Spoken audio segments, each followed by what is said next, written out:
Yesus Tuhan, mulialah namanya. Yesus Allahku besar. Shalom. Selamat siang saudara-saudaraku yang dikasihi oleh Tuhan. Senang sekali kita bisa berjumpa lagi meskipun lewat video kali ini. Dan saya percaya kita semuanya dalam keadaan baik-baik, dalam keadaan sehat terus. Mari kita gunakan waktu yang ada. Saya mau mengajak kita belajar lagi, belajar firman-Nya. Ambil Alkitab saudara dan buka Alkitab saudara. Buka dari kitab 1 Raja-Raja.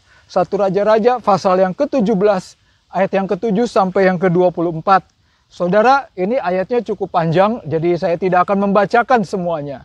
Saya baca dari mulai ayat yang ke-7, begini firman Tuhan.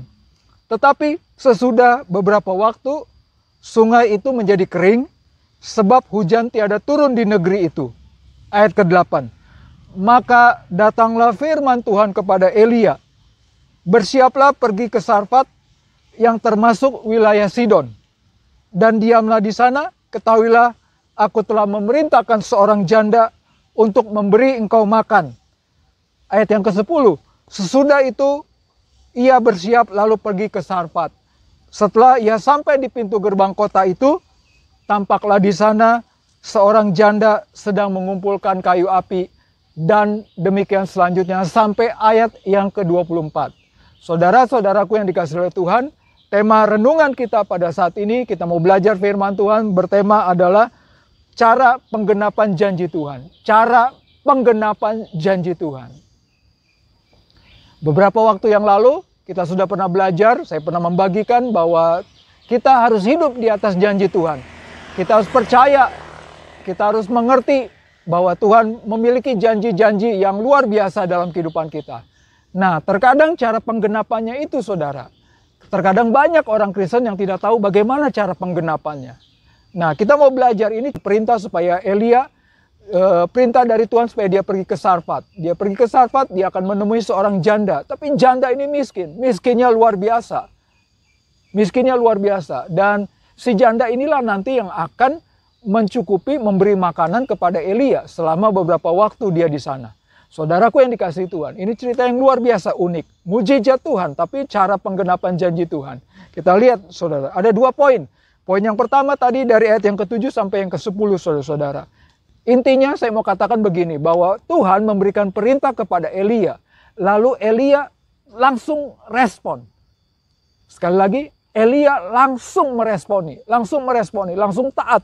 Di ayat yang ke-9, bersiaplah Elia pergi ke Sarfat, dan lalu dia langsung pergi ke sana, dan sampai ke pintu gerbang kota, tampaklah di sana seorang janda yang sedang mengumpulkan kayu api.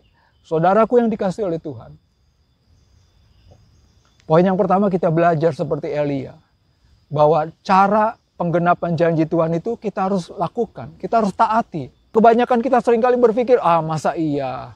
Tuhan kasih perintah begini, iya. Masa sih? Aduh susah. Aduh nggak enak. Aduh kita bete. Aduh dan sebagainya.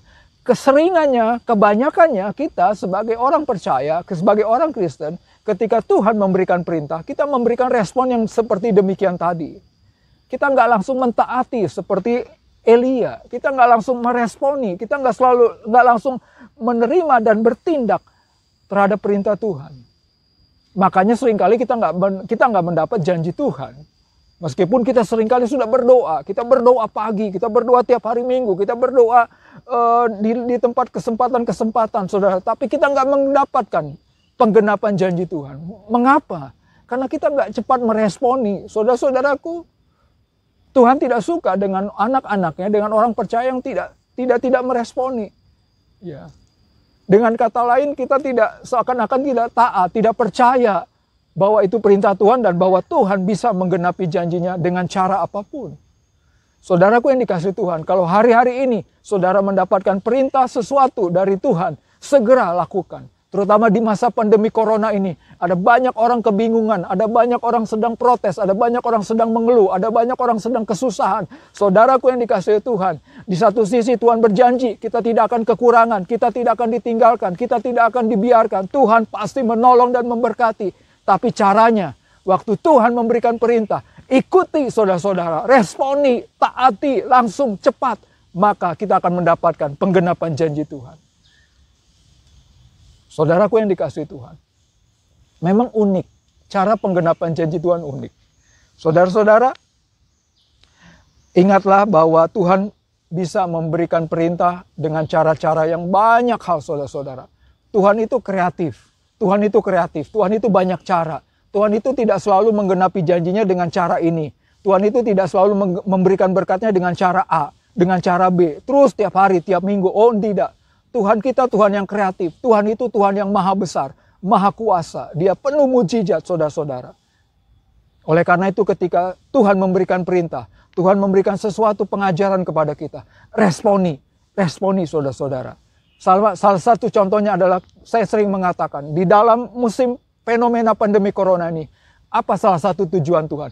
Tuhan mau supaya setiap pribadi, setiap orang percaya, bahkan setiap keluarga-keluarga, mumpung sedang ada di rumah, mumpung tidak keluar-keluar rumah, social distancing, physical distancing, saudara, ini ada waktu, banyak waktu kita datang kepada Tuhan. Tuhan memberikan perintah supaya kita beribadah di rumah, kita beribadah dengan keluarga kita masing-masing. Responi, lakukan dengan cepat. Saudaraku yang dikasihi Tuhan. Poin yang kedua di sana dikatakan bahwa ayat 11 sampai 14. Ayat 12. Perempuan itu menjawab, demi Tuhan Allahmu yang hidup, sesungguhnya tidak ada roti padaku sedikit pun, kecuali segenggam tepung dalam tempayan dan sedikit minyak dalam buli-buli. Ayat 13. Tetapi Elia berkata kepada si janda itu, janganlah takut, pulanglah, buatlah seperti yang kau katakan. Tetapi buatlah lebih dahulu bagiku sepotong roti bundar kecil daripadanya dan bawalah kepadaku. Ayat 14, sebab beginilah firman Tuhan Allah Israel, tepung dalam tempayan itu tidak akan habis dan minyak dalam buli-buli itu tidak akan berkurang. Dan selanjutnya, saudaraku yang dikasihi oleh Tuhan. Poin yang kedua kita belajar dari apa? Si janda itu sangat miskin. Jangankan membuatkan roti, jangankan memberikan roti buat Elia, buat dirinya sendiri, buat keluarganya sendiri. Dia tinggal hanya punya segenggam tepung dan sedikit minyak. Tapi apa yang dikatakan oleh Tuhan? Bahwa Tuhan mau lewat hambanya. Buatlah lebih dahulu buat Elia. Pasti tepung itu tidak akan kekurangan untuk jadi roti. Minyak itu pun tidak akan berkurang. Saudaraku yang dikasihi Tuhan, apa makna yang kita ambil dari sini? Bahwa perempuan ini, si janda ini, lebih mendahulukan kepentingan Tuhan. Lebih mendahulukan apa yang Tuhan minta daripada kebutuhan hidupnya, daripada keinginan dagingnya, daripada hawa nafsunya, daripada segala keegoannya. Saudaraku yang dikasihi Tuhan. Kalau kita ingin mendapat penggenapan janji Tuhan, cara Tuhan menggenapi janjinya seringkali, Tuhan meminta supaya kita lebih mendahulukan Tuhan. Lebih mendahulukan Tuhan, lebih memprioritaskan Tuhan dibanding ego kita. Dibanding kemauan-kemauan hal lainnya, kebutuhan-kebutuhan kedagingan, kebutuhan-kebutuhan fisik semata-mata. Apapun tuh, selain daripada kegiatan atau hal-hal rohani yang berhubungan dengan Tuhan. Saudaraku perhatikan, kalau hari-hari ini, saudara dengan saya sedang diperhadapkan, ada sesuatu yang Tuhan minta dalam hidup kita, supaya kita mendahulukan Tuhan, mendahulukan kepentingan Tuhan, mendahulukan hal-hal rohani. Salah satunya adalah ibadah, berdoa, pemuridan, dan sebagainya. Di dalam Roma pasal 8 ayat 28.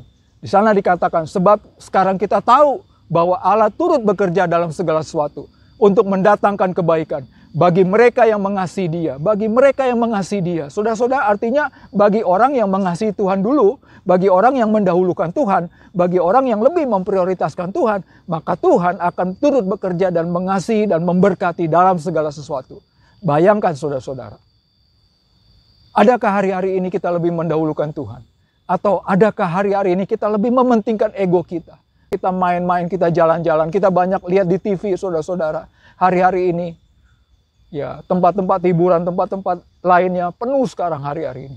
Saudaraku yang dikasihi oleh Tuhan. Mari kita dahulukan kepentingan Tuhan. Mari kita menomorsatukan Tuhan. Beribadah, berdoa, berpuasa, memberi persembahan, ikut pemuritan, kegiatan-kegiatan rohani lainnya, menolong sesama yang sangat membutuhkan. Saudara-saudara, mari kita sama-sama.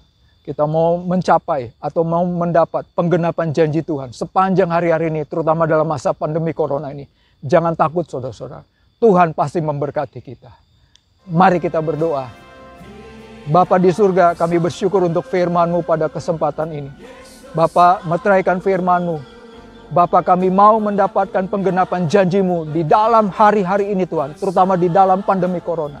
Berkati kami Bapa, tolong ajari kami. Tolong ajari kami untuk cepat meresponi, cepat taat setiap perintah-perintah Tuhan. Perintah-perintah yang Kau berikan. Dan ajar kami Tuhan untuk selalu mendahulukan kepentingan Engkau. Selalu menomorsatukan hal-hal rohani dengan Tuhan. Bapa, ini doa kami. Jikalau ada penonton, ada pemirsa yang membutuhkan pertolongan, dalam nama Tuhan Yesus Bapa, Engkau memberkatinya. Dalam nama Tuhan Yesus. Terima kasih Bapa. Terpujilah Engkau ya Bapa di surga. Di dalam nama Tuhan Yesus kami telah berdoa dan mengucap syukur. Haleluya. Amin.